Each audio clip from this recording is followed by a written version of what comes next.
Always forget how short or that one is. Hey, welcome everyone to the Cosmere Reads for season 2, episode 15 of Cosmere stuff. Mm, almost driving age. Almost driving Almost, age. 15. You almost. got your learners. We have 2 more episode, our season 2. Yeah, because we have to. We're doing the good part of Cell for the next 2 weeks. We leave Elantris and do the Emperor's Soul, which. That one, I have a feeling you guys will really like. That one's won a lot of awards. It's one of my favorite short stories by Brandon Sanderson. Therefore, Soul's great. Cool. Anyway, yeah. Yo, Alan McLeese. Oh, he's calling me McCleese. I Oh, actually have a lot of people call me Mac, McCleese, Doughboy. I got so many nicknames. You know. Let's see. There you go. Appreciate your strength, man. Yeah. So, little announcement. We have, of course, Alondo here. You guys all know. You've been on here before, right, Tree? I haven't been on Cosmere Reads. I've been on the Wheel Reads. Oh, yeah, you've been on the Wheel Reads a bunch of times. Right. Well, if you don't know Tree, here's Tree. Tree will now be joining us as an official co-host for Cosmere. Not sorry. No, not sorry. Listen, I have to get used to it. We are rejoicing. We are rejoicing the announcement of 3. I'm pretty pumped, to be honest. I'm excited. Yeah, we get to see your shouts. Yeah.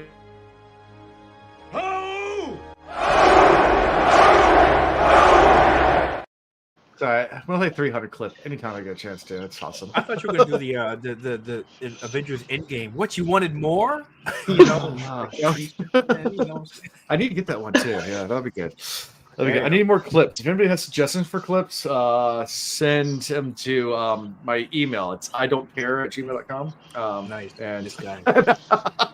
She's like, what do I want myself into? No, it's at cosmereads@gmail.com.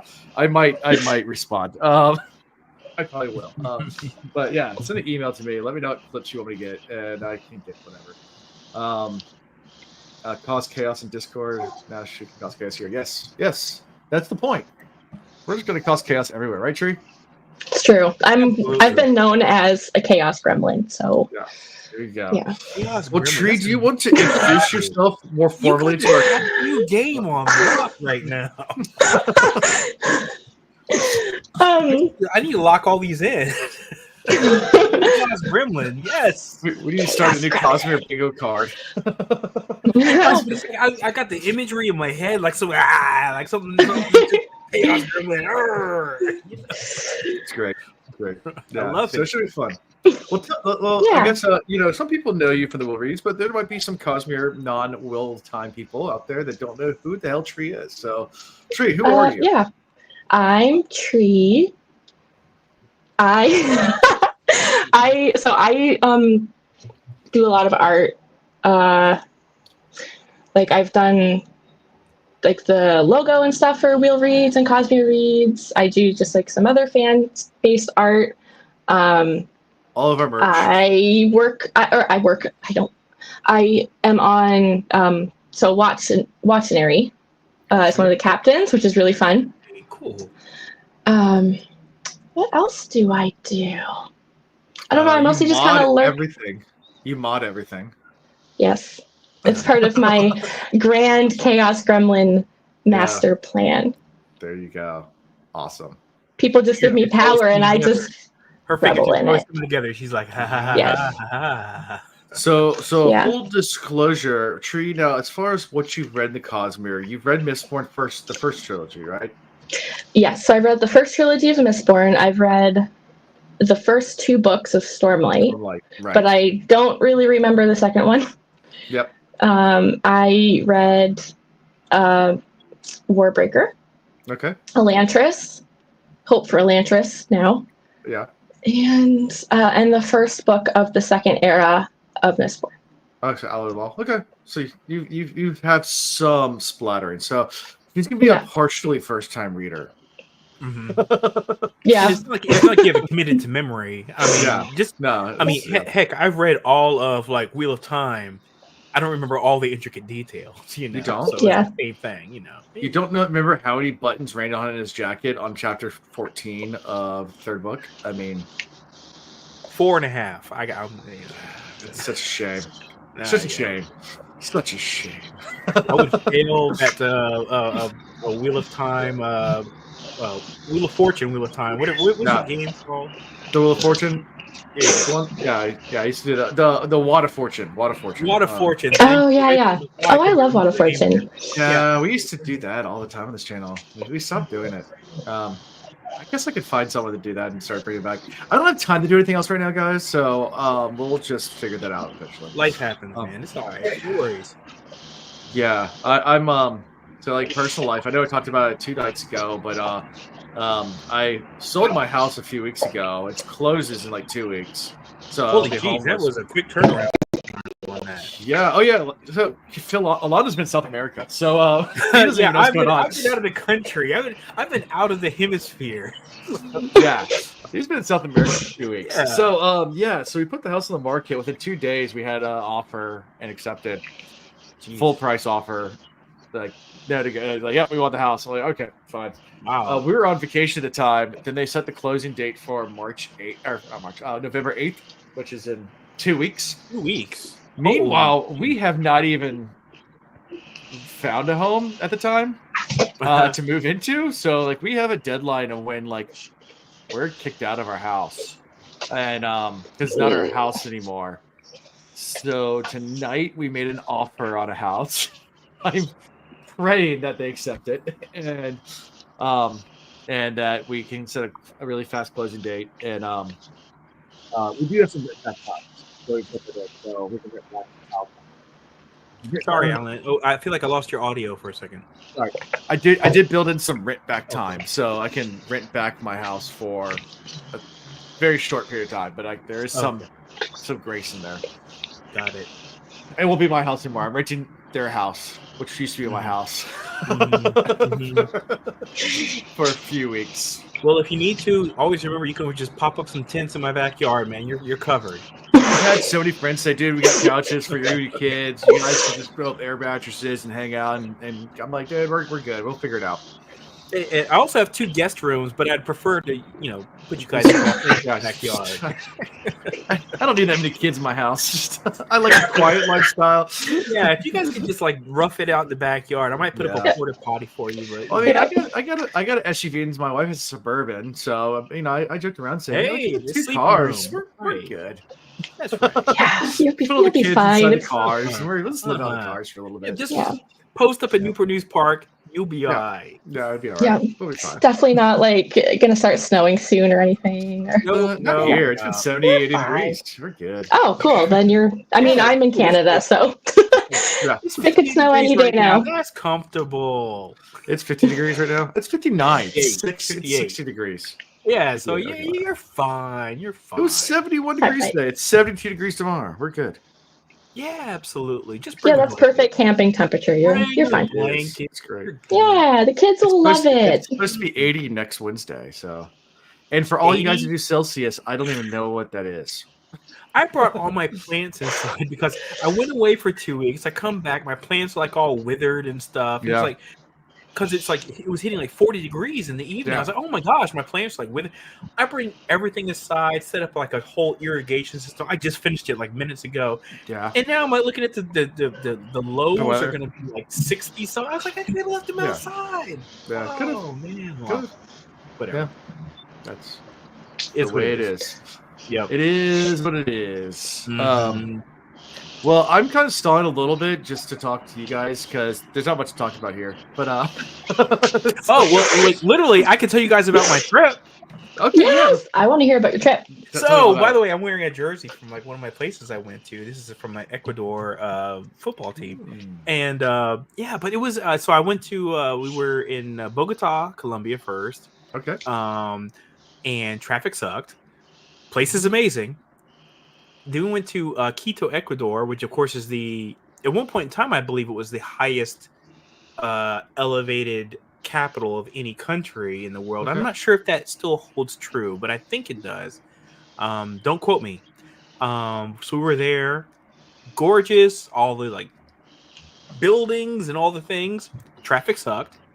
And then we go to Lima, Peru, which has the second worst traffic in the entire world, supposedly. So there's that. But it's on the coast, gorgeous, all the things.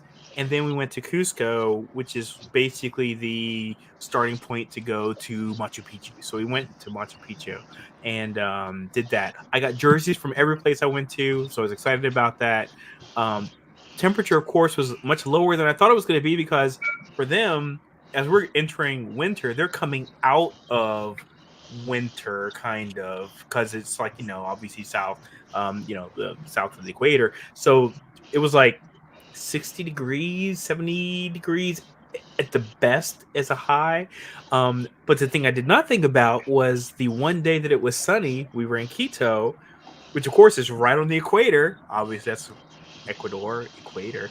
And I got a sunburn on my nose. So I'm struggling because I was just walking around and my wife looks at my nose. She's like, "What's going on? Your nose is really red." And I was like, what? And then I touched it. And I was like, "Oh my gosh, that stings." Wait, this reminds me when I was surfing and, when I was a kid. And I was like, oh, I actually sunburned my entire forehead and my nose. It's gotten a lot better now. But, I dealt with that drama. So, then, all the aloe and all the things to make sure I still, look, somewhat young. I'm trying not to look 50, so. Yeah.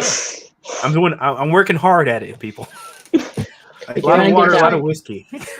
I think Quito actually still is the highest capital in the world. Okay, because I feel like it was, but somebody told me that there might be another one that's actually eclipsed it for some reason. And I don't know. I mean, it's 9,000 feet in the elevation. Yeah. I mean, Kathmandu in Nepal is only 4,000. So. Oh, geez, that's not even close then. Oh, speaking of elevation. Yeah. So we go to Cusco. Cusco is 11,000 feet. Right. You think to yourself, oh, okay, well, Cusco's here, then Machu Picchu must be higher. No, Machu Picchu is actually lower. Yeah. So I'm in Cusco and I'm just walking around in the mall, like, hey, whatever. And everybody's like, you might get altitude sickness. I was like, that's for the simpletons that don't work out, exercise. I'm walking around the mall looking like an age 70-year-old. I'm like,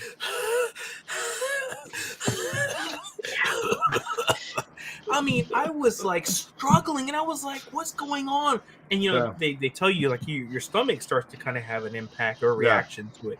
Yeah. I mean, I was having problems breathing, walking around the mall. And I was like, oh my gosh. I felt so embarrassed for a second, but I was like, wait, it's everybody suffers from this. Yeah. Took about a day and a half and then I was okay. But that altitude sickness is real. So.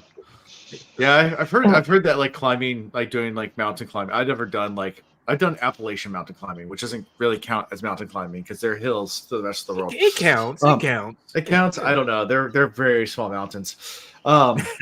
True. Compared to even the Rockies are. Oh yeah. Or anything in South America. Right. But I've heard stories about how hard it is even to take one step. Oh my gosh. Everest and everything like that. I was struggling. Again, the old ladies are just winded after one step. And I'm like, could you help me? Could you help me? I was so embarrassed. Yeah. Anyway. But it was fun times though. Good deal. So you went Ecuador, so Colombia, Ecuador, and then? Oh, so Colombia, Ecuador, and Peru. In Peru, okay. Yeah. Cool. Did you go to the Nazca lines? Mm-mm. Is that in Peru? Or is that in Chile?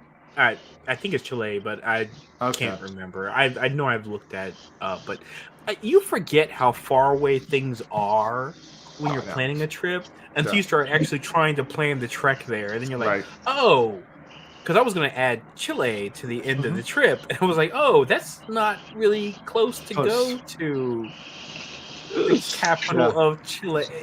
So I knocked it out. Yeah, people, especially in Europe, have no idea how big the United States is. How long it takes to drive from to Los Angeles to San Francisco. It's in the same state. It's not close. I talked to somebody because we did last year. Our trip was to Scandinavia, and I was talking with somebody in Denmark, and they were like, "Yeah, I was thinking about going to the U.S. I was thinking about visiting."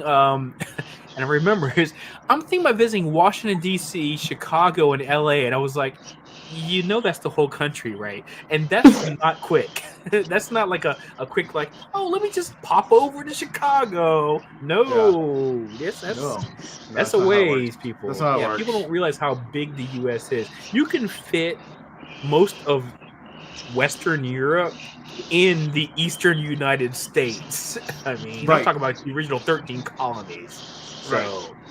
Yep. Yeah, I think the drive time from LA to San Francisco is like over 5 hours. It's 5 hours, right? Yeah. It's like 4 or 5 hours, something like that. 5 So hours yeah, some change. it's not close. And California is huge. Yeah. Texas is even bigger, and Alaska is even bigger, right? Stringflame. Alaska. Wait, we have someone from Alaska? Yeah. Stringflame. Stringflame's from Alaska. Yeah. I used to be able to see chat on StreamYard. Is that gone now? You can. You go to comments, and you should be able there's a comments area on the side. Oh, I see. It might be locked into private chat. Nope. Comments. There we are. But now I can't see you guys. So. Oh no. Okay.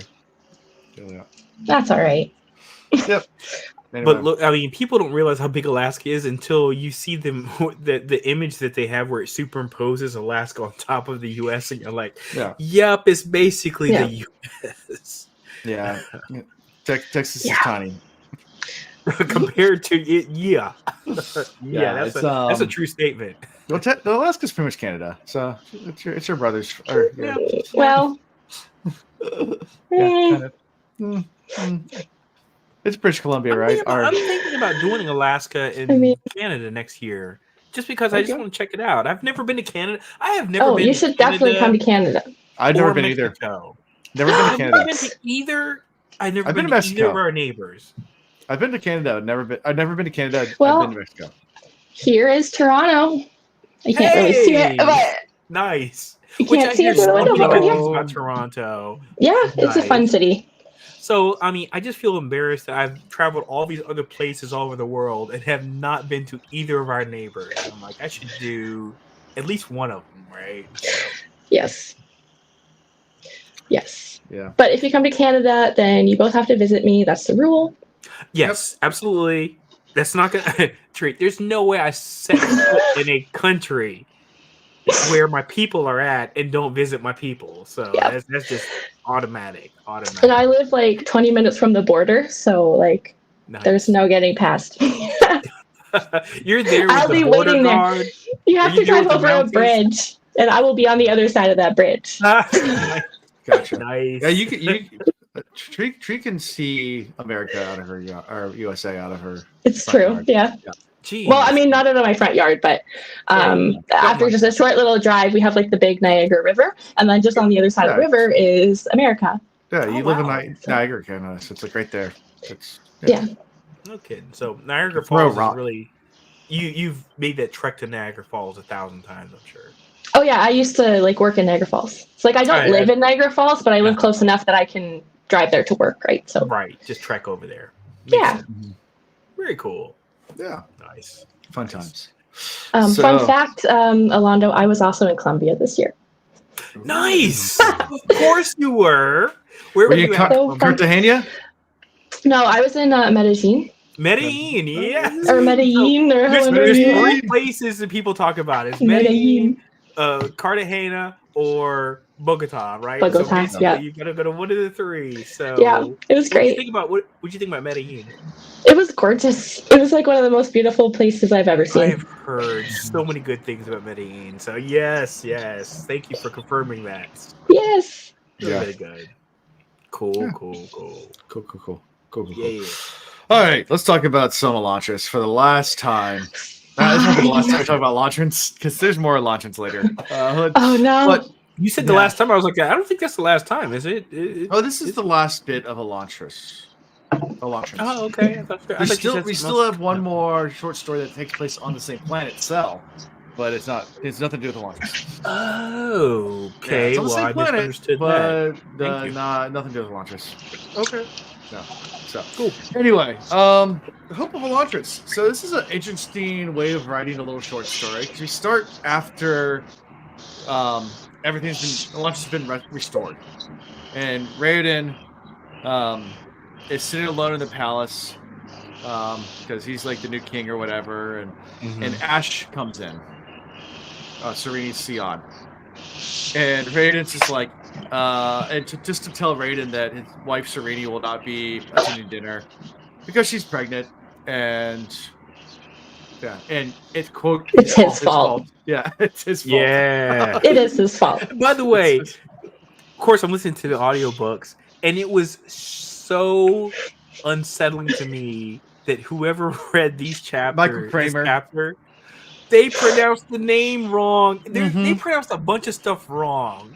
So that's Michael Kramer, and that's classic Michael Kramer, though. This is he says Rowden. Okay, yeah, he said Rowden.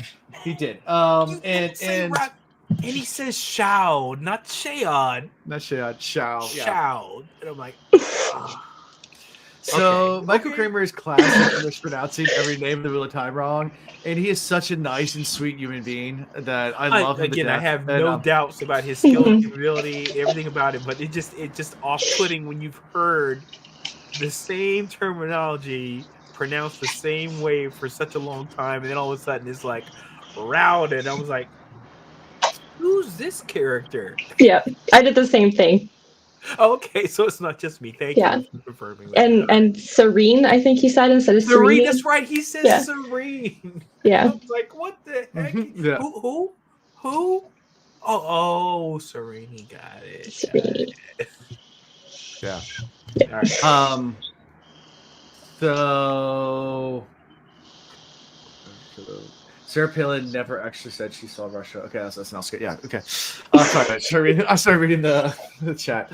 But yeah, Michael Kramer and Kate Redding are the two that read this right review, the husband and wife. I'm glad they did the thing where they changed the voice in the audiobook because it really sets it up that there's a time shift that happens, because otherwise I was like, I told you before, I do my workout while I'm listening to the book, and I'm like, working out. There's nothing that says, blah, blah, blah years later or something like that. What happened? I'm in trouble. What'd you do? I just looked at the alcohol content of this beer I just started drinking. 13%. 12. Good guess. It looks like a stout that's been bourbon finished. Is that a proper assessment? No, it is an Abbey style quadruple ale. Oh, you got a quad? No. A quad aged in bourbon barrels. You should be able to taste the sugar in that and tell what's going on with that, though. A quad aged in bourbon barrels. You should be able to taste the sugar in that. You should. That thing should taste like a what's the sugary coffee drink? I don't, because I can't drink coffee. I don't know what it is, but a cafe latte or something. Frappuccino. Yeah, there you go, Frappuccino. Thank you. That's it's sweet. That's why we keep you on the podcast. It's a quad with aged in bourbon barrels. Yeah. Well, hot. So I was right about that. Right with bourbon. Yeah. That's nice. That's intense. All right. And I just did a pumpkin porter because we just got a bunch of specialty beers. Oh, nice. Nice. Gordon. Oh, it is pumpkin. Gordon. It is I get some stuff. Yes. I'd be basic. Yeah. Sorry, I'm trying to do this at the same time as texting my wife and the realtor about all the stuff with making the offer, and we're trying to send the contract over while I'm recording, and a bunch of questions are coming up. So that's why I keep on looking down. I'm not trying to be rude. Multitasking. I also don't want to be homeless. So sorry, guys. Again, you have perfectly viable tent space. It'll be a good life lesson for the kids. Like, hey, tent space right here. Camping in December is not my idea of a good time. With kids, look, by myself. Yeah, fine, 100%. I will get you some portable heaters. No problem. I can't see anything possibly going wrong with this. The show is all that matters. This is a win-win. That's right. So the problem is I was texting with the realtor and my wife wasn't in the text. So I said yes to everything like a dumbass. And then she sends the paperwork over. My wife's like, you realize I'm the date that you said that you're going to close on, I'm in Texas. And I was like, oh yeah, I forgot about that. I guess we can't close that date. So how about we start a group chat? Yeah. Might want to involve the wifey. Yeah. Well, I've been doing screenshots and sending it, but then yeah, I'm like, let's just do a screenshot. Anyway. So yeah. Fun times. Yeah, man. Absolutely. Yeah, and they forgot to add the contingent of the actual sale of our home, which, because if it falls through for closing, I don't want to be locked into a contract that I can't afford to do anything with, because I need to sell my home first. So anyway, Raiden, yeah, he's sitting there talking to Ash, and they settle in. And Raiden's like, by the way, when all this shit went down, where the hell were you? And Ash's like, let me tell you. And that's where there's not really a flashback. This is like, it doesn't really do it well. Yeah, then it went to like that Michael Myers Wayne's World. Yeah, but that's when they transition. Like immediately, it flashbacks to Ash telling his side of the story. So kind of, because it's not really from Ash's perspective, and also Ash disappears for a while, so it's definitely not from his perspective. So. It's not. Yeah. That's kind of the flashback to kind of tell about where Ash's whereabouts were. But it took I like the writing, because it took me just a while to figure out exactly where we were in time. Sure. Because I was like, what time is this? It's like, oh, it's like a lady and the kids and the thing, and I was like, oh, okay, so this is not like when everything was like destitute in Elantris. And then you talk about like, drawing the line on the aeons. I was like, oh, okay, this is after they figured out that they have to account for the chasm. Yeah. And I was like, okay. Right. So I mean, I liked all the context clues that it took for me to just like realize it's like, okay, it's at this point in time, like really close to the end of the book. So, yeah. And then of course, once the soldiers come in, I was like, oh, I definitely know what this is now. Yeah. I mean, it's super obvious at that point. But the fact that the Karada was still there, I was like, oh, okay, this is kind of further back, but I didn't realize this actually were right before the end. Because she's still referenced as being alive. And then we all know what happens. Yeah. Yep. R.I.P. Karada. R.I.P. Karada. So Karada's still alive, yeah. She's not beheaded yet. For a moment, I mean, she hasn't had her head chopped off. We don't see her demise in this. We do not see her demise in this, yeah. But we know what happens. We know what happens. Yeah, so everyone has a new role, and it's kind of in Matisse. Matisse, is I saying that right? Matisse? Yeah, Matisse, yeah. That's Matisse. where Matisse's point of view, kind of almost. It's kind of absurd, not Ash's, but it follows her around this entire story, kind of. Right. This is where I wanted to bring in the postscript that Alondo didn't read. I don't know if it's right. So let's go into that. So tell me more. So the postscript is just Brandon Sanderson talking about how he came with the idea to do the Hope for Elantris. So he releases. Obviously Elantris is his first book. He releases Elantris, and his wife, back then was still his girlfriend, was an 8th grade teacher, English teacher, and without knowing that without knowing that this girl's teacher was Brandon Sanderson's girlfriend, wrote a book review, because they had to do a book review on a book of their choice, did a book review on Elantris. So didn't know. Wait, back this up. Wait. I feel like I might have missed something there. So the little girl, the little 8th grade girl, her name was Matisse. And the 8th grade girl was named Matisse. Okay. Yeah, in real life. Her teacher was Emily, who was dating, who eventually became Brandon's, who is Brandon's wife now. Yes. But at the time was just dating him. Right. And Elantris had come out, and this is what inspired him to write this short story afterwards, is Matisse wrote a book review about the book Elantris without even knowing that his teacher was dating Brandon Sanderson. So she took the book review back to Brandon and showed it to him, and he was so touched by, like, as a new author, this detailed. This all checks out. So he wrote this entire story around this girl. Around this 8th grade girl. Yeah. That was the best part about the whole thing for me. Was the postscript. Everything about this. So he made this whole character around this 8th grade girl that wrote the first ever book review about him, like after he's a newly published author, and he was just so giddy about it. He made a whole story and wrote it. It's so cute.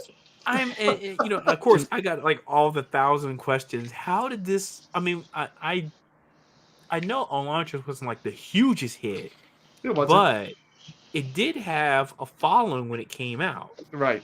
So I'm so curious about how this young lady, and he was too. He was found this book. Too. He was like, book review.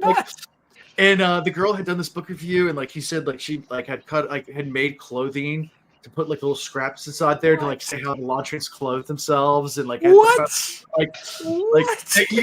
a super fan. Super fan Matisse. And so Francis wrote this for her. Used her in the story. Yeah.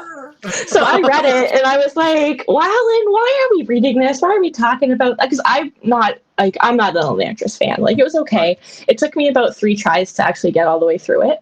Yeah. And when I did, I was like, okay, like it was pretty good. But like, it's not my favorite. But so when you made us read this, I'm like, why are we still going back to this? Like, we already read this stuff. Like, why was this perspective even important? Right. Yeah. But then when you read the postscript and you find out about this girl, you're like, oh my God, that's so amazing. And this is so cute. And now it's like my favorite thing ever. So. I mean, I liked it because it was a slice of life of what happened in this transition. Right. When you're, because, of course, every time we read these books, and I'm talking about just generally any books, I don't care what it is, Harry Potter, Lord of the Rings, whatever, Song of Ice and Fire, you're always like locked into these main characters, but there's all these like, periphery stories that are just as important that you never hear. And so I love getting these slice of life perspectives from these things. But then to find out the backstory, I'm super jazzed about it. It was so sweet. Super jazzed about this. Yes. To find why he wrote it and everything, it's great. It's just fantastic. I love it. Yes. So Matisse is looking after the children of the roost by night. Everyone, pretty much all outside, many of the adults are practicing drawing aeons because this is right when everyone figured out they could draw aeons.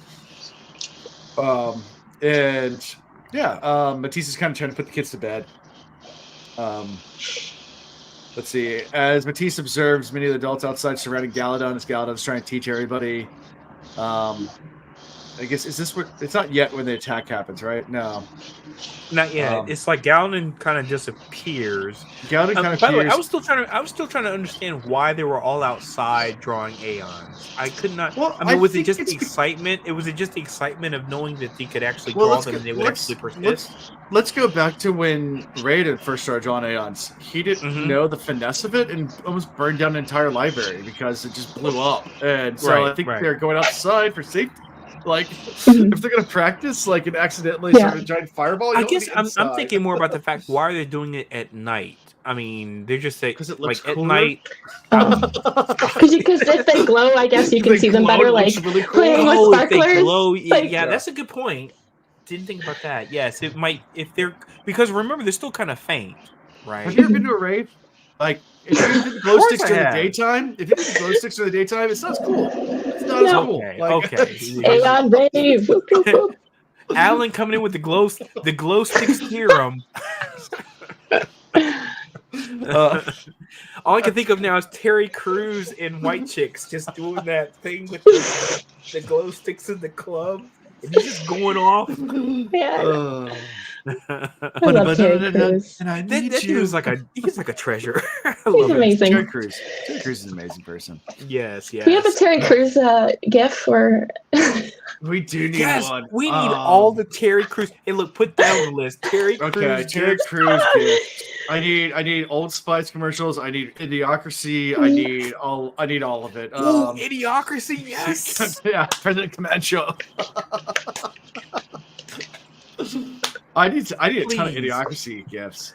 Please, actually, all the Idiocracy gifts. All of them. They all I'll put the whole movie into it. I mean, the whole movie could be a GIF. Absolutely. Oh, 100%. Oh, man. We're just going to watch Idiocracy the entire time. We should just do that for an episode. Just the episode is just us watching Idiocracy. Oh, no. Yes, I'm down. I'm down. I'm signing up already. Let's go. Yeah. Hey, I'm in. Idiocracy's fun. It's a good movie. Yes, I mean, we actually have a shirt that's based on Idiocracy. I don't have it right here, but Ooh, which one? Shemesha, you designed it. Oh yeah. It's got coralites. It's what plants crave. And it looks like Brano, but it says Semeshta. It says it's what plants crave. I did do that, didn't I? You were an artist. You draw stuff. You were like, "Oh, I did do that, didn't I?" I did do that. I remember. It's a deep Listen, cut. Alan. It's been a thing in the thing. Yeah. It's been a couple of years. Okay, let's just. Hey, we still need to make our hats, though. We still need to make our hats. Like crochet hats? Like no, we're gonna make instead of MAGA hats. Mega hats. We're gonna mega hats instead of MAGA hats. Instead of making America great again, make Elantris great again. Oh God! But it's gotta have a bunch of slime on it. Like, oh, gross. Yeah. Okay, but it is okay. But you know what? Actually, now that I thought about it for a second, that is funny. Yeah, make Elantris great again. I want to see like Raiden wearing that hat. Yes. See? Exactly. She's in. Elantris great again. She locked in. Most of the time, Alan's like, Tree, I have an idea. And I'm just like, God damn it, Alan. Like, I'm not doing that. I love you, but it's not happening. That's interesting. I do the same effect in the slap of head just when he just reaches out to me randomly. So. Yeah. Oh, God, what do you want now? Alan. Sometimes they're good. Sometimes I'm like, yes. And that might be one of those.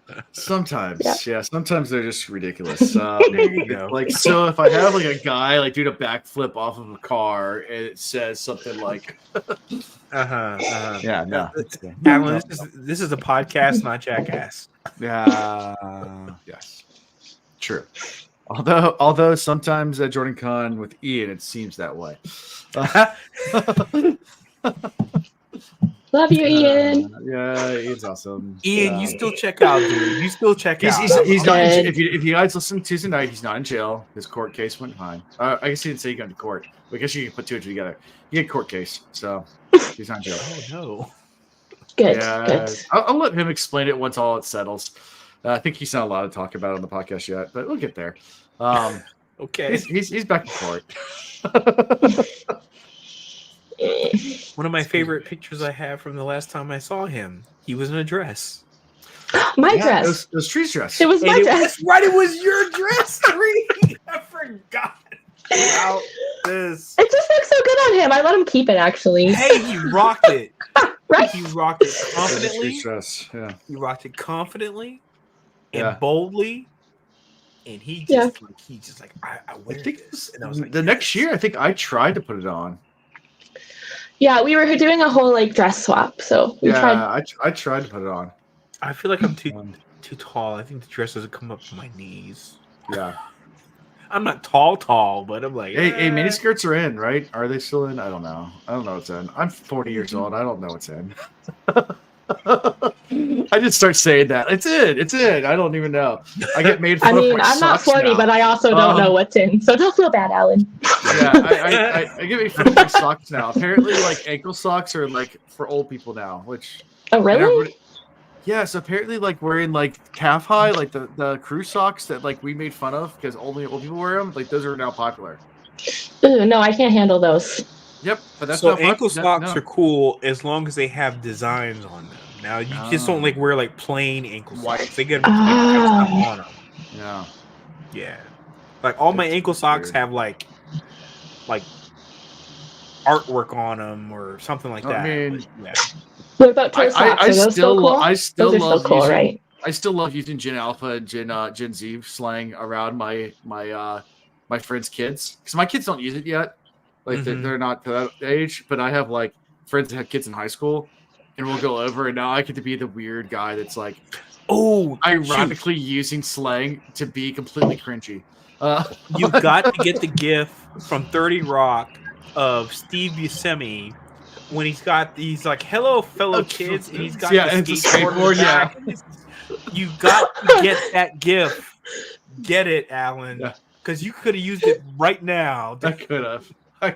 We were over at a friend's house, and like he has a high school age kid, and he came down for dinner, and he's like, "Dad, why do you always have your weird friends over?" And I was like, "What? I got the Skippy Tour quiz, dude." And he just looks at me and goes, "Dad, make him stop." Man, because I can use all of the phrases that I'm not supposed to use, like skibbity. Skippity doodah. No, skibbity. It's just skibbity? SKIBIDI. I just feel like that's not enough, you know. Like, but I need the doodah. You get an Edo Ohio in there and some Sigma or something. And then there's Riz, of course. You know, Riz is like really popular. I see chats going off. Yeah. Our listeners have an Asian. It's okay. I love the fact that it's been 43 minutes and we have talked about this book for like 3 of them. Shut your mouth. That's every podcast. I love it. Know it. You know it. Every podcast. Not just I love our it. Podcast. It's amazing. It's all. I love being part of it. I'm very happy right now. Yes, absolutely. Hey, I know what I signed up for. Yes, you did. Okay. Well done. Yeah. That's no. Look. It's a podcast of tangents. That's all it is. It's true. It's what are you drinking? What are you drinking?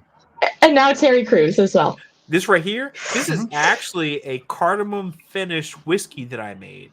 You made it. Oh my God, I love cardamom. You still? You have a still? No. I have a still. I have like White Lightning whiskey that I actually have a barrel for, and I've finished it. Okay. Did the whole thing. It's like bathtub gin kind of thing. Yeah, got it. It's not real. Yeah, so it's like this Dog Lightning, and I did that and finished it and did all the things. And Okay. Nice. He got some shine. That's what he's trying to say. He got some shine over there. Hey. Cardamom shine. Thanks. I like it.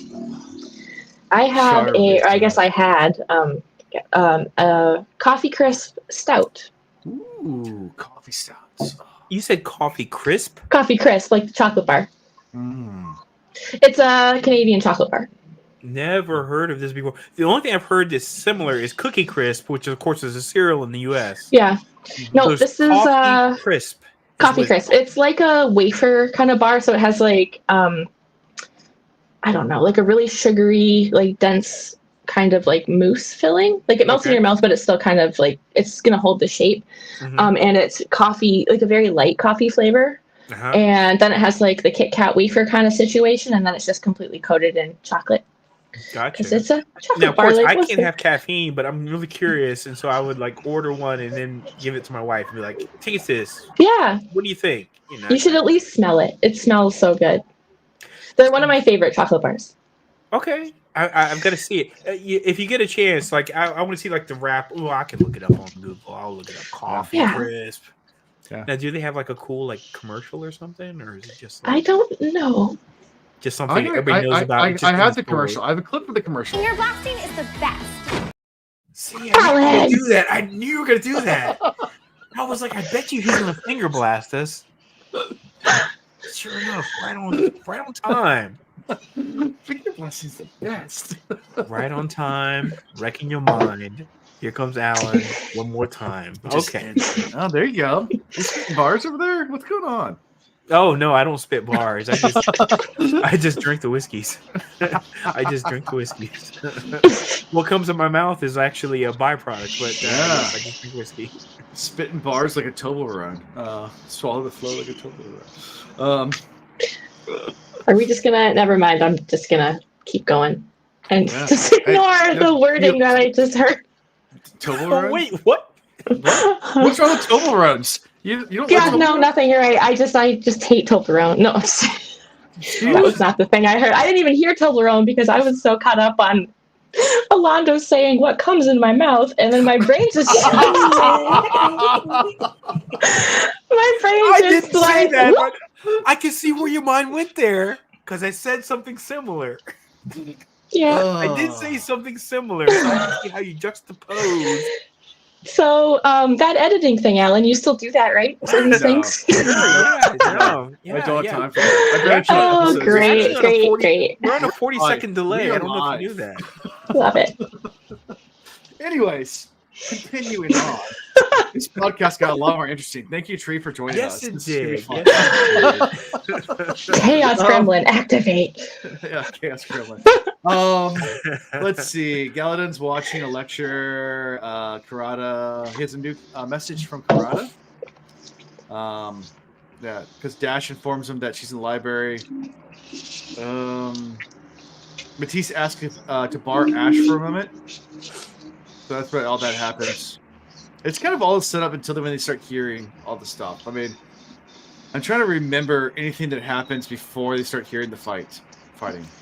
There's some like minuscule like details and stuff, which is like it's like a cool callback to this thing, but it's not like really like instrumental to the story here. It's just like tangential stuff that ties into the main book.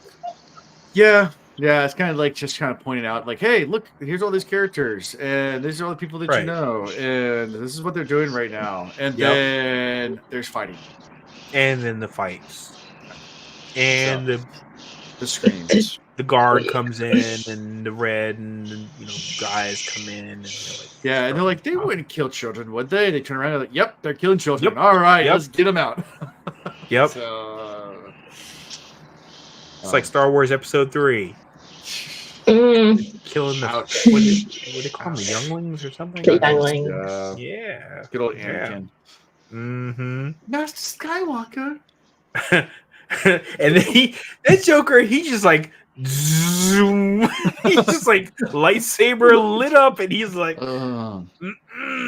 So someone's actually spliced together all of the Order 66 clips like into one solid video. Because like all like the different shows have like flashbacks to Order 66. Like the Clone Wars, you have Episode 3. I think Mandalorian does it. Like Andor does it. Like so, there's. All these little clips, and someone's actually spliced through and made like a continuous shot video of like all the perspectives of Order, which I appreciate because it was weird watching Star Wars. And it's like, oh, there's all these Jedis, and it's like they're like all gone. It's like, oh, that explains why they became like a legend or a lore, is because they just all got like obliterated, like in one day. Yeah, they all did. Yep. Yeah. That's what happens when you have 1 billion clones. They can go out and kill people for you. Yeah. Very convenient. It's a good life hack. Just have a bunch of clones. That's a life hack. That's a life hack with life hacks. Get shit done. Yeah. I mean, there's a hat for you. What could I do with 1 billion people? Some things.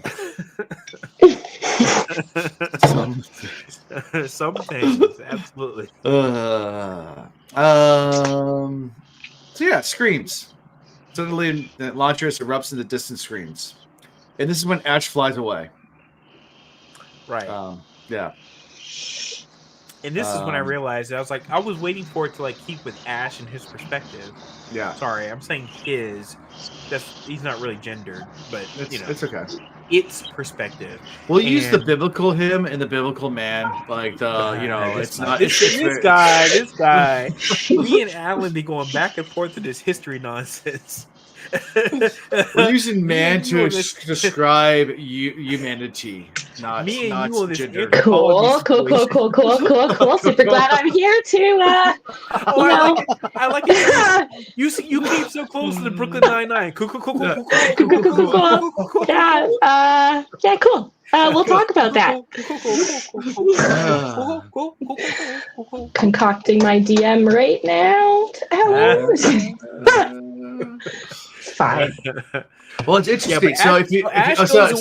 Let me go back to the history of man. So let me go back to the history of man. Oh God. No, we're gonna go back to Old English. So man, the word man used to be actually described. It's the word for all humans, and the were, W-E-R-E, was man.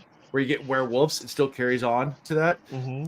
Woe or with was female. So where was man with in Old English, and then man. So where man was man, and then woman was. He's female. Right about that. That's Old English because it was male human, where man.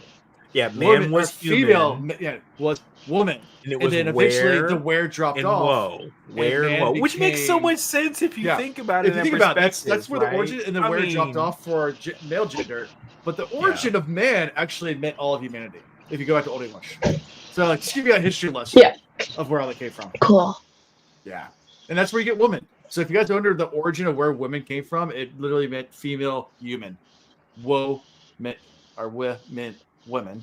It's just also where we get with wife that same congregation of Old English. Of course, you saying Cool woman stuff. that way sounds like somebody married an axe murderer. Whoa, When man. It's It Mike was Myers. pronounced Whoa, with. man.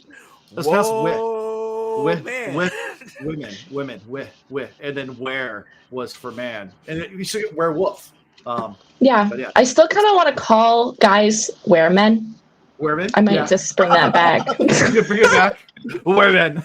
We got woman and weremen. If anybody can do that, tree is you. Make it happen, Hey. please. I would like I'll to do be my a wereman. darndest. Can I be a wereman? Absolutely, you're a wereman from now on. I love the history of languages. I need that tattoo. Wereman. Wereman. I'll design it for you. Wereman. Yeah. Please do. Design it. But I do love the history of languages. Like, it just fascinates me, like where all those things come from. Oh yeah, So, etymology is like the best. etymology is fun. Yes. So anyway, little etymology for everyone listening to us. Now you Love feel it. smarter, and you can go back and tell someone tomorrow about why we have woman and man. And why do I have wereman? I want to be a wereman. I think you and I have like our digressions have been like epic on this podcast. You and I have gone into history and like etymology. political. I'm not talking about current political. I'm talking about like past anthropological political stuff, and it's like wow, man. hopefully somebody like learns something on our podcast. Who knows? Someone learned something. That's right. I don't know if you're gonna learn anything from this. No, I like it. That was a fun fact. I'm using that in my everyday life now. I hope at one point in time, at some point in time, somebody watches Jeopardy and they're like, I listened to this podcast. I listened to this podcast one time, and I realized I know the answer to it now. And I know that the answer is the Byzantine era. Yeah. Got it. Locked in. We had a whole entire tangent the other night, like 2 weeks ago, on the Will Reads about the Westphalia Treaty, the end of the 30-Year War. It was random. Wait. How?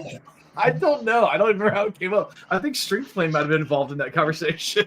There's historians who were like, nah, I don't want to talk about that. It was great. It was fantastic. We did a whole thing. But it was fun. I built Gramps, but I can't remember. Anyway, so. All right.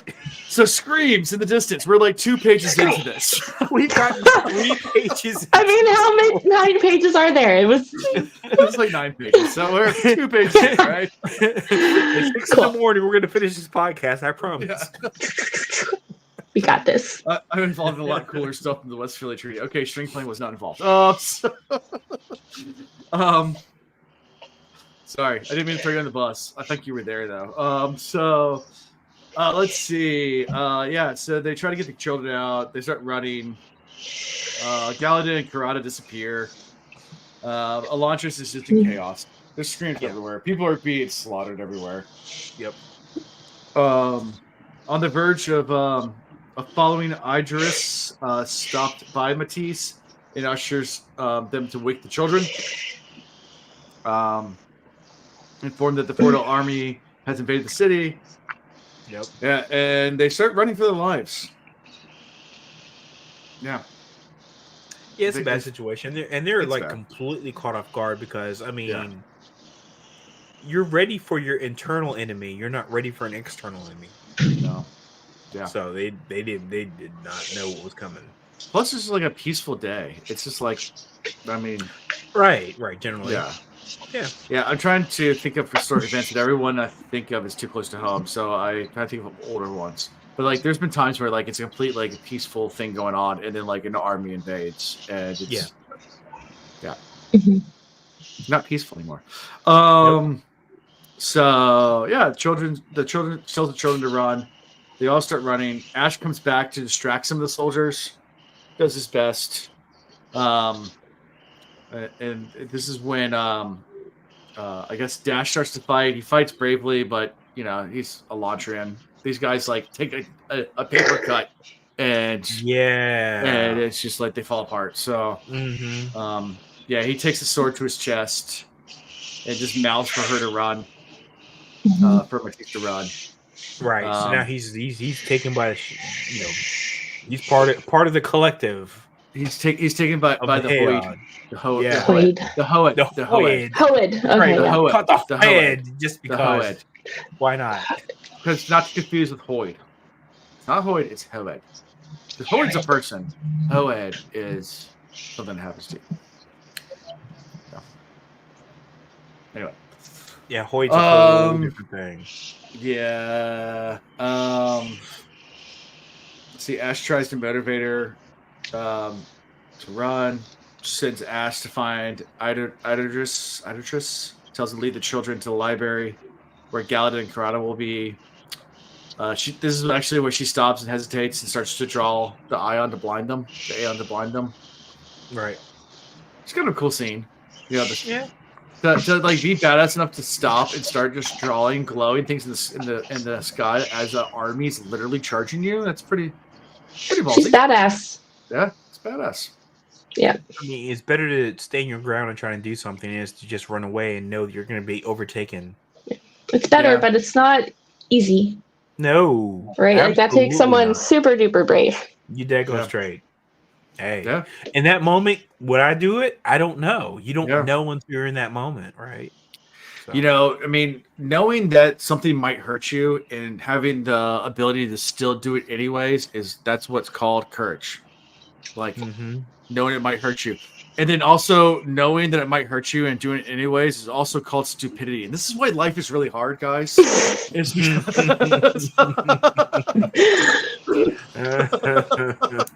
True. If you're gonna be dumb, you gotta be tough. That's true too. Very true. Both statements check out. Gotta be dumb. I'm Alondo and I approve both messages. Yes, well done. Well done. It's true. Very true. All right. So she blinds the Fordell soldiers. But nonetheless, she gets away for a brief second, but they're trained troops, so they surround her. One of them grabs them, but she realizes that everything's slippery because it's covered in slime. And they're not used to fighting on slippery surfaces. They're not used to the slimes. Mm-hmm.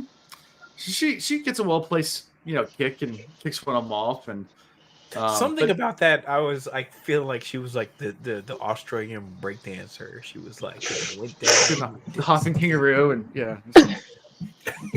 Slide to the left. Slide to the right. Right. Everybody clap their hands. Yep.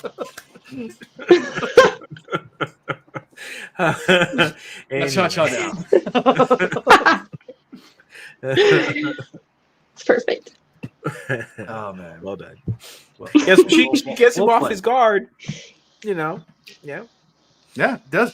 But it hurts the crap out of her legs. Now she can only limp. Right, because they keep talking about like these pains are like going to stick with them like forever. Right. How they've avoided getting pain and now. Right. Things are going to happen. Yeah. She finally finds Dash's body, and the blaze of new Elantris, the flames she realizes are just everywhere. She realizes, that everything's in fire, everything's bad. Yeah. Dash at this point is repeating the mantra, that they talk about when you get Hoed, where it's, I can't remember what the mantra was, but like I should have saved them, or something like that. The Hoed people. Ooh, another meme you need to add: the dog that's in the house that's on fire. It says, "This is fine." This is fine. I do need that. Oh, yeah. It's a good one. Yeah. For a second, I was like, I don't remember any dogs being on fire. No, not in this. Yeah, I know. I mean, I have fire one. Fine. Like, I got you. A blender fire. I have that. Oh, hey. Okay. I sent you that for something very specific. I think so. Oh, wait. I didn't mention Tree's from Canada, so we have to play our Canada. Oh, Canada. I love the moose in the background. Sorry. I do say sorry a lot, so that's why I was trying to warm you guys up earlier. Nice. We talk often about Canadians. We do talk often about Canadians on our podcast on the Reads. I don't think we do here, but we do on the Reads a lot. I know. Just the Aboot thing, though.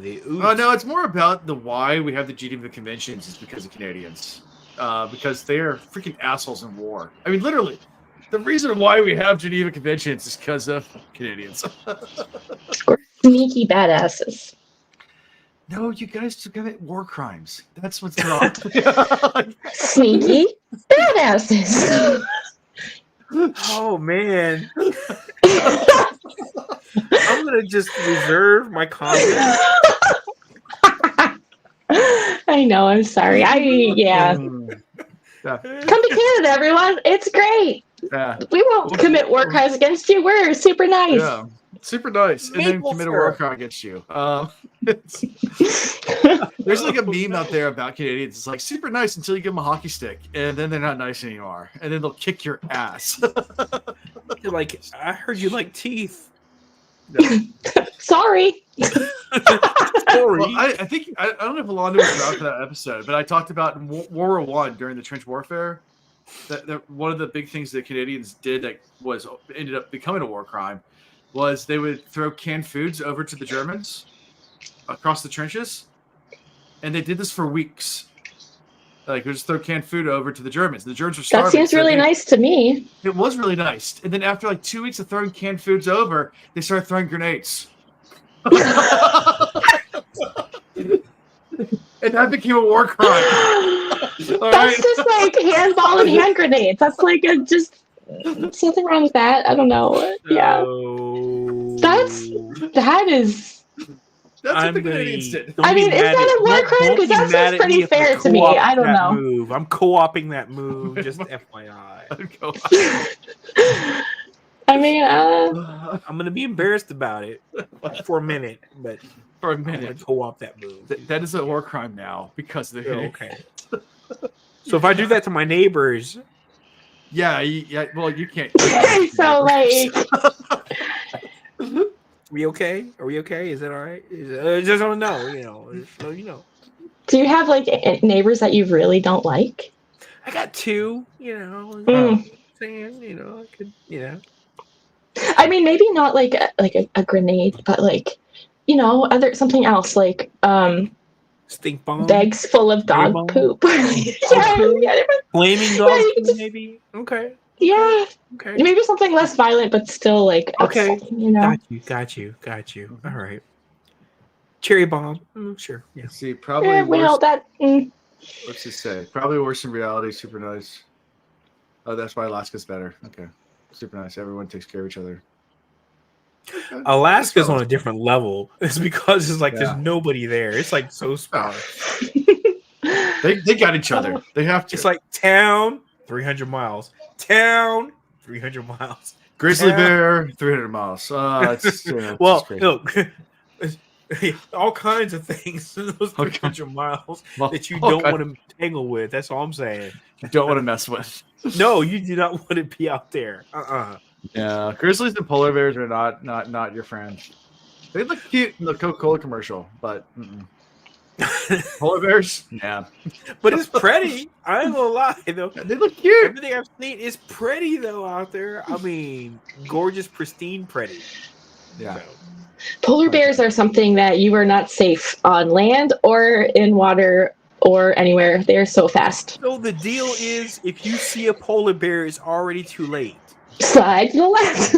Slide. Slide to the No, it's not right. gonna work. It's Everybody clap their I'm hands. gonna Wait. live on ice. Have you seen the Drake sign? The guy that made that sign it was on the Drake album. It's like, if you're reading this, it's already too late.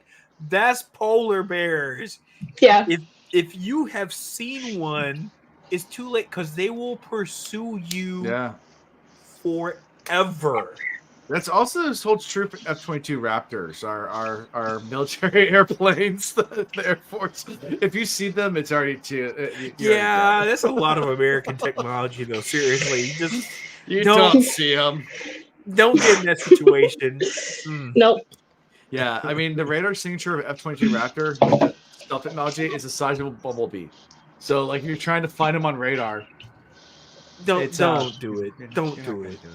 Don't do it, people. It happened recently. I mean, about a year ago with Iran. They were trying to shoot down one of our drones. Did you hear this story?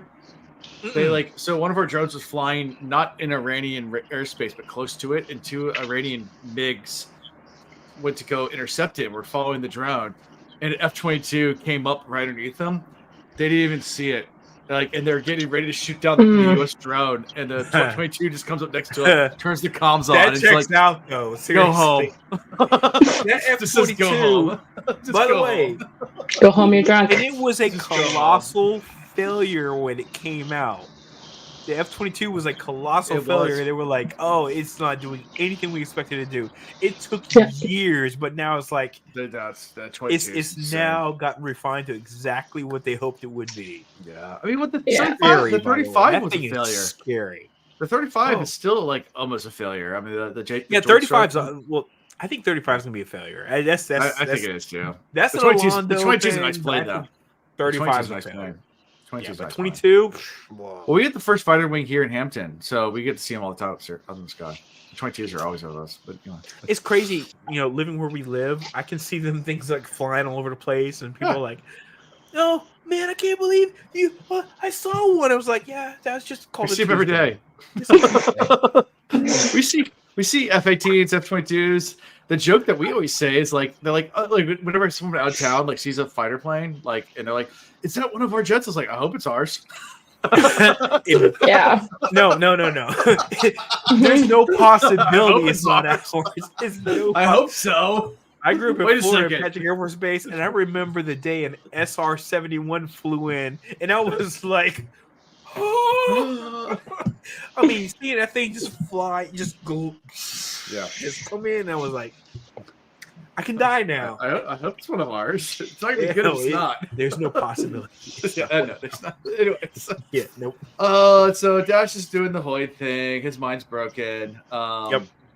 And Matisse holds Dash's body instead of running away, not wanting to flee. A Florida soldier interrogates her about the location of the children, threatening her with more pain. But then the ground shakes, and suddenly she feels warm, and her skin starts to glow. It turns silvery. She got that glow. Yeah, Got that Get that glow.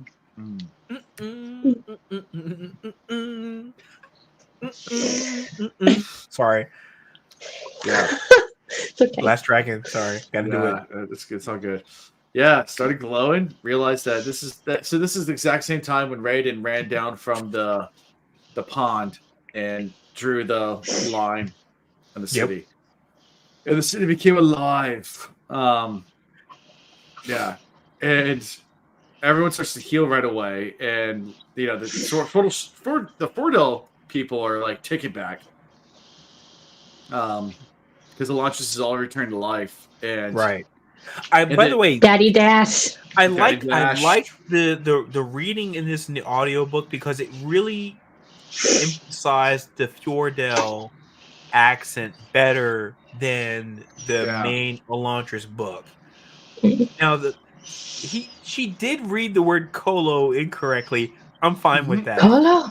Yeah, she didn't say it right. She was like Colo or something like that. I was like, Yeah. But the accent from the guard, like that whole thing, I was like, I like it because it really showed the differences between the languages there. And I was like, okay, I can deal with this because it's been said to us up until now, but it really wasn't made clear. Yeah, they have a really guttural speech. Right. It's Exactly. described to us, but all the rather do as much yet. Right. Yeah. But It I almost love sounded like Dash in the scene. Cockney or something. Dash is I like, don't know. I'm healed too. Yeah, that's right. This guy comes up. He's like, I'm gonna stab you with the sword that stabbed me. Yeah. Surprise, mother. There it is. There it is. Go. There you go. Nope. Yep. And You know where I'm at. So then we flip back to Ash finishing the story with Raiden. Yeah. And Raiden understands that Ash wanted to stay with the children until the crisis was over and explains his absence. Yep. And Raiden inquires Ash about the two Seons he sent to Dash, and they, I guess, it says that Matisse got the one that means bravery or whatever. And Raiden's like, that's a good one. Right, which did do a callback to the very beginning of the story. So I was like, well done. And of course, now that you told me this postscript situation, I'm liking it even more than I did. Because I was like, okay, cool, that's a great callback to the beginning of the story. But now you told me this, I was like, oh, even better. Yeah, So, it's good. Love it. Yeah. Yeah. I would love to hear Matisse, like real life Matisse's Yes, like, I was reaction. thinking the same thing, Tree. I was like, I would love to hear her response to being featured. Apparently, they've kept up over the years. Nice. Because that was in the postscript too. Is like that she still shows up on his book signings every once in a while. So like, over the Oh, years, cool. I love it. they've, Everything they've, about that I love. yeah. Yes. And Brandon Sanderson's a fun guy. Like, what was his most recent TikTok he did? Like where he likes to go when he's when he's traveling to different places. Whenever he's traveling, he'd go find a Barnes and Noble, and this will go sign a bunch of his books on the shelf and not tell anybody. You've told me that before because I'm not on TikTok, but yeah. But what's even funnier is he's good friends with Patrick Rothsford, who did the Gentleman Bastard series, or did the Gentleman? No, he did.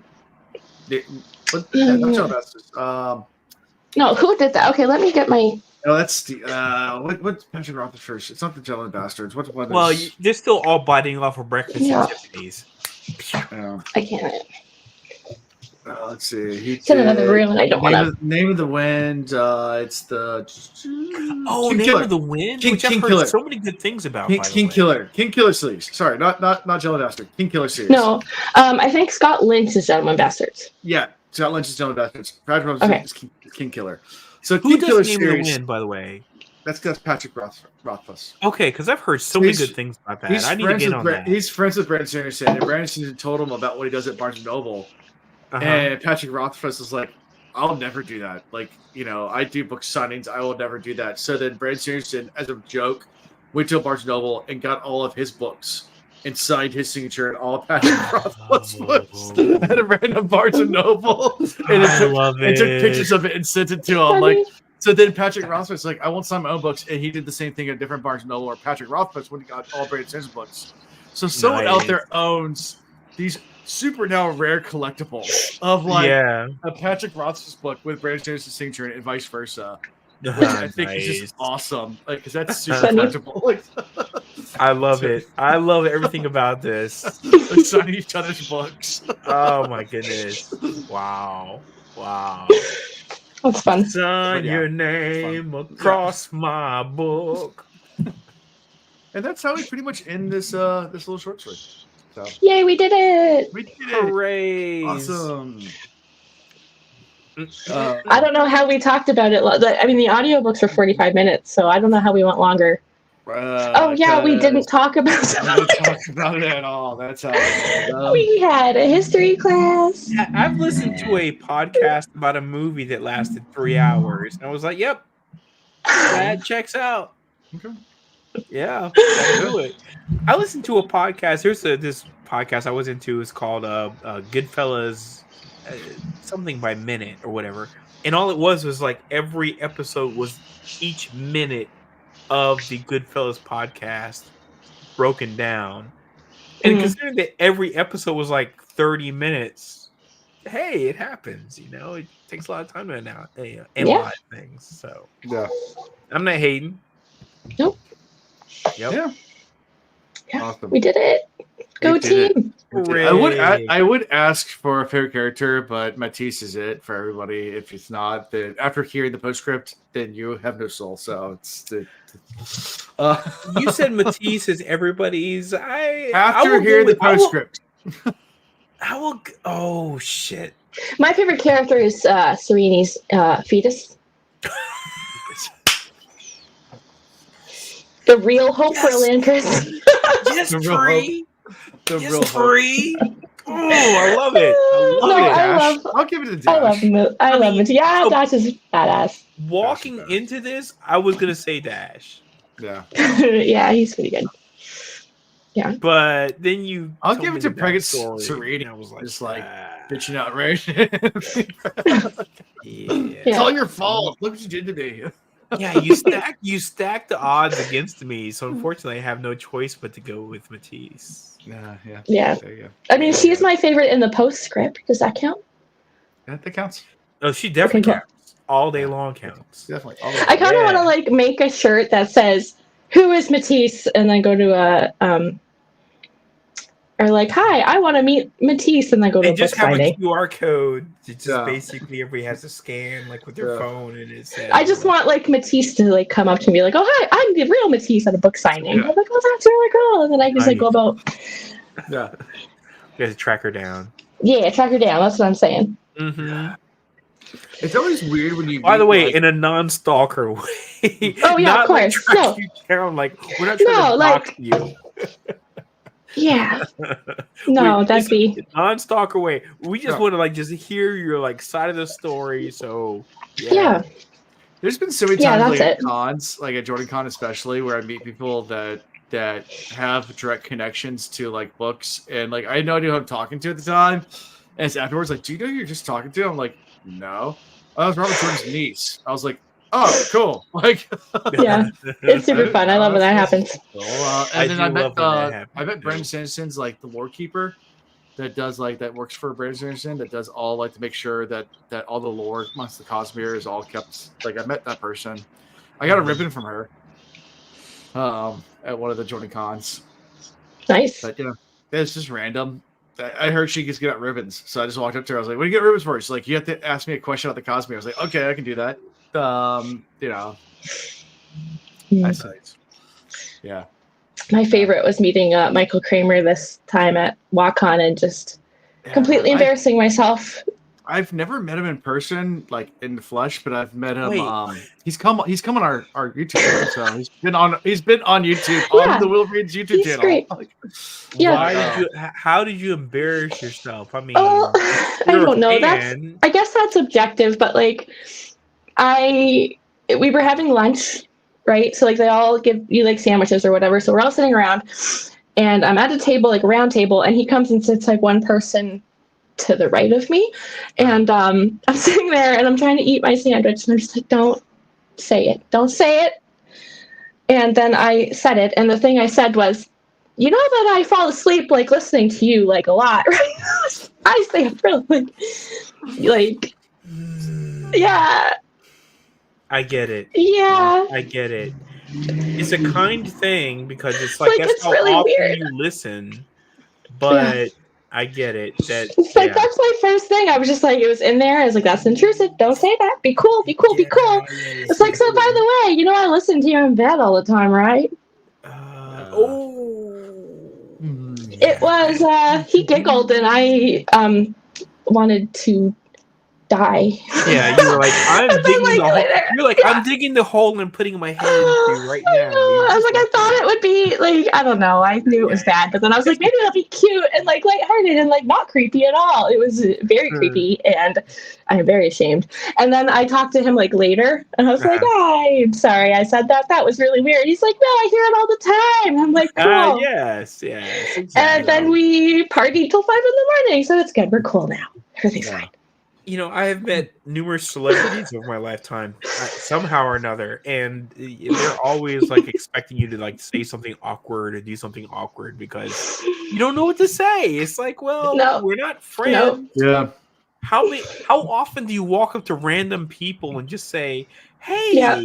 I like your shirt and the thing Yeah. about you," and not sound awkward? It's a really hard. I'm thing usually to do. just like, hey, what's up, man? Like that's when I met Facebook. That's what I always said. It's like, hey, what's up? Like I don't try to like be weird. I'm just it's like I was I played remember to just I was in like everybody I was else. at the Borgata Atlantic City Thank and I you. played blackjack next I think I saw Michael you. Phelps. Michael Phelps, the swimmer, sat next to me at the blackjack table. He sat next to me, and I looked over and recognized him immediately. And I was like, "Hey, what's up, man?" Thank you. Like, it's just like, hey, what's up? I know you. Oh shoot! Yeah, I We're was refilling. like, We're I was refilling. like- Oh no! I'm on my third. I already finished that bourbon. Now I'm on a seltzer. I'm Nice. just on that. I can just whiff it. I can just smell. I got nothing else. I got need no to get to alcohols. Yeah. In my head somewhere, it was a compliment, like, you know, like, you tell me bedtime story or whatever. You know, in my head, it was a compliment. How it came out of my mouth is not good. I was afraid it wouldn't come out good. It was just a mess. But, like, so I don't like meeting celebrities. But the thing is that you didn't double down on it and be like, No. I like listening to you as I fall asleep. Yeah. And Well, I'm in the Like, a whole bunch of weird shit. Like, no, I did not. If the second sentence after that was something even more awkward, then that's where the problem comes in. Because now you're doubling down. But when he stops giggling and his face just goes like it's the self-awareness is the thing that saves you, right? So the moment you say something awkward, you're like, oh shoot, I shouldn't have said that. You're like, well, everybody makes slip-ups. So you're good. You're good. Promise you. Tree, you're all right. You're all right. You're all right. You're all right. I drunkenly one time stumbled into a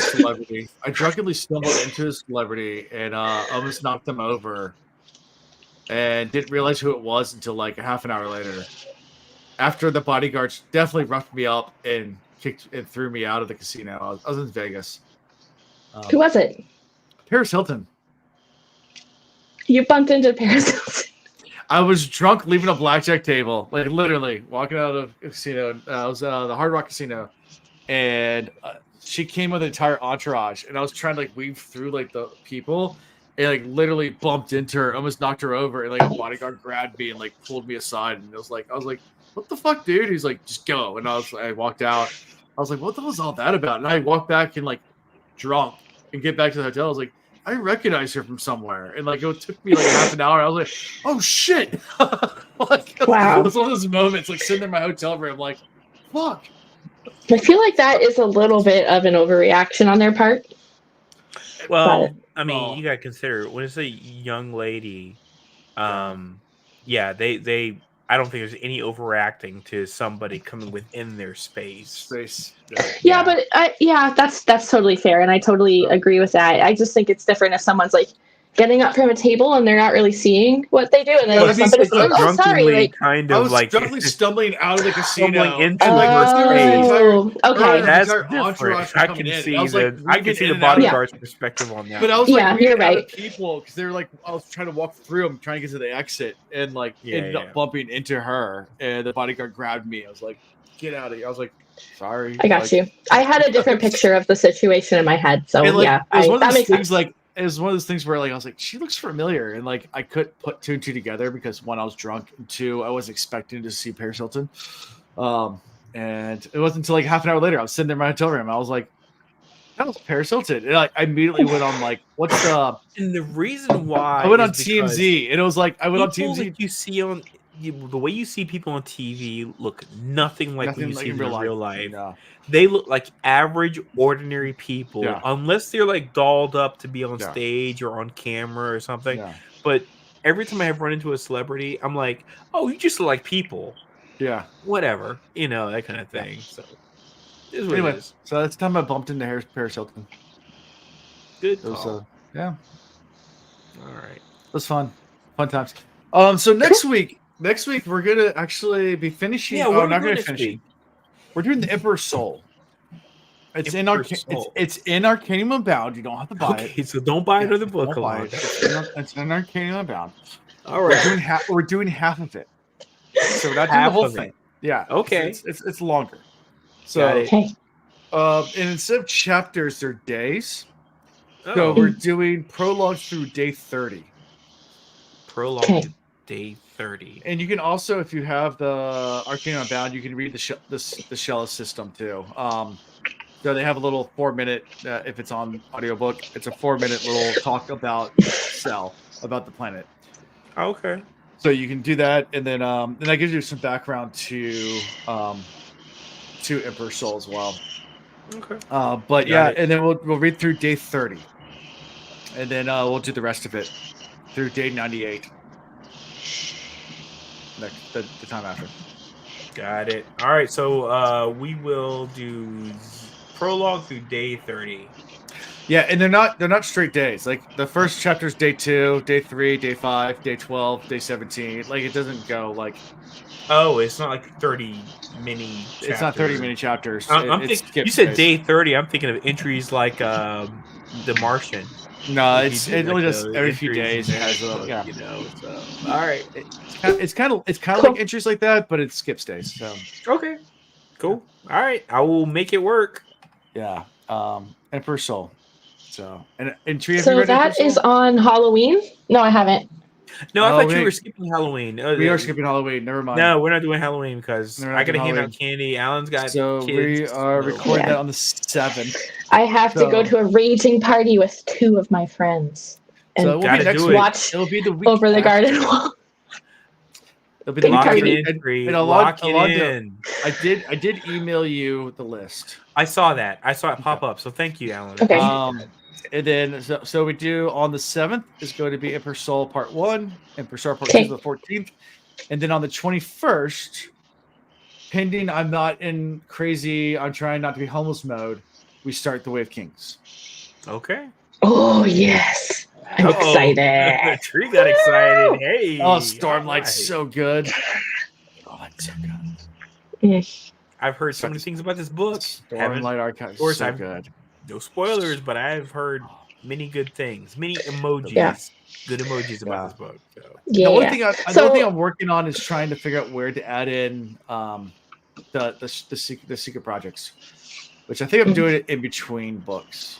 So Okay. we're gonna break up the Stormlight Archives because I'm so excited. they're girthy books. They're thick, with like 2 C's or 3 C's thick books. So it's good to break them up a bit. Although I might change that strategy based on after we finish the first book. Like I want to keep in doing this. Yeah, fix spine, save lives. That's the. But I do motto. want to do Warbreaker between the first and second book of Stormlight, just because I think that's perfectly where it fits in. So Oh, I thought you guys did Warbreaker already. no, we haven't done Warbreaker yet. Oh, I love that one We get to do it too. again. Oh wow! Well, I'm looking have you forward done to You doing Mean the that Midnight? with you. Have you done You Mean the Nightmare Painter? I haven't. Oh, the painting one you haven't done. Oh, okay. You're in for a treat. Now you have to wait for years. I to do fell it. off of the Cosmere and I Never looked back. because I was going to no, I like it, but I was waiting because I was gonna like read it along with you guys. So this is like 10 times better yeah. because now I get to spread my opinion to the internet first. And Oh, now looking forward to and now this. and she decided to join after get done with Elantris because she hates Elantris. Like once you're out there, I'm good with everything I know. else. He asked me if I wanted to like he's like, do you want to come on as a guest? I'm like, nope, like thank you, but nope. Sounds good. Call me up when you're on Way of Kings. Yeah. Well, I called you up a few weeks before we started Wakings, but just because you haven't. Yeah, read no, this. this is like a year ago or something. I don't know. Yeah. But yeah, no, I'm super, super excited. I was gonna ask about like, okay, so like, what's gonna be the format? Actually, I don't even know if we should be having this conversation. We can. Sure. just Why like, not? We can because talk to I'm everyone like- about it. We can talk about everyone with this. What's the Yay! Why format? not? The Because I'm just format like, is as I tell you what to read, and then the next week we talk about it. yeah, Oh, I man. meant as like you and I being the not first time readers instead of having like 2 first time readers, right? Like, do you remember enough about it to? I mean, yeah, it's been you're a a couple. first time reader. I don't think It's- you're it's going to okay. ruin things. I mean, Yeah, I look, think you're I remember that I really liked it, Okay. and like I do remember like the plot beats. But there's Okay. probably like a lot of little sneaky stuff in there that I don't really Yeah. remember, and I would love to talk about, right? Because it's one of those things you binge and then you just kind of like the information. Well, I mean, just... you're gonna be reading along, so you know what we've read. absolutely. know I what mean, you Okay, that's fair. Don't, like, And- spoil and just- anything. Yeah, and like there's probably like a lot of things in the future that like might Things come will up early, back to maybe. you but things will But I come don't back know. as you go along. You just don't, Yeah, Again, I'm the only first thing- the only- time. the only so- caveat I'll give to the Way of Kings is that bear with the first like 100 pages of the book because it's really confusing on what's going on. And Brandon apologized for that one time in an interview. Like, Yeah, where I he's do remember like, it being confusing. I had to do all the world building up front to make the story make sense, and it was so hard to. Yeah, he should have read a whole nother book. That's what he should have done. Instead, he just throws stuff at you, and it. But then once it hits, it's like, holy shit, we're in for a ride. If that makes sense. Like once you get past that first hump, it's Okay. just good beyond. Yeah, I don't remember like a lot of the characters' names, right? Okay. So like, it's like I half read it. I don't know. Okay. Well, there's So- only like 3 characters. Oh, okay. Well, that makes it There's easy. more than that.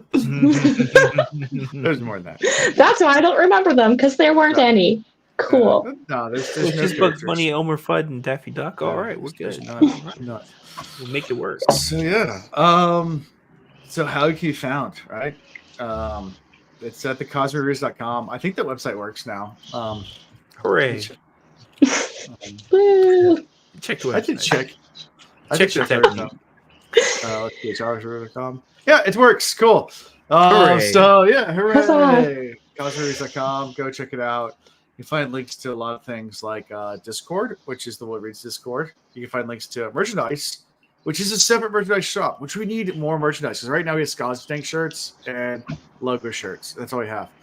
And we've read a whole nother planet. Listen, Alan, I've been traveling around the world, okay? I didn't need you to design Make Elantris Great Again. I mean, that's literally block letters on a hat. I'll do it tonight. Make Elantris Great Again. Make it Yeah. great. Gotta have the slime. Yeah, Actually, I won't do it tonight because I'm visiting with... They're probably already mad at me. Oh, So- I mean, okay. yeah, it's kind Well, yeah, so That's so fine. because Tree has to go, find us all these cool places, go to cosmoreviews.com, like, subscribe. If you haven't hit the subscribe button yet and you're watching this YouTube, then it's free. Do it! Like you can Please. actually have I'll give you a secret. Like, come close. So on YouTube, you can subscribe to everything. It doesn't cost a dime. It doesn't cost anything. Not a It's dime? free. I would have It's come in free. close, but to hear your breath smells on the internets. It smells like bourbon and pumpkin and now cherry. I mean, I'm not mad at it. Those all sound good to me. I I don't mean, know. those actually check out. I'm okay with that, actually. yeah, it's a pumpkin cherry bourbon right. smell. All right. It's Okay. delicious. Got you. Yeah. Anyway, so go like, subscribe, do all the fun stuff, and that's pretty much all I got for this week. So we'll see you in 2 weeks. And Cool. yeah, so till next time, guys. Cool. All right. Well, bye. Cool. Thank you for watching the Cosmere Reads. Gosh dang, gosh dang fresh. Gosh dang, gosh dang fresh.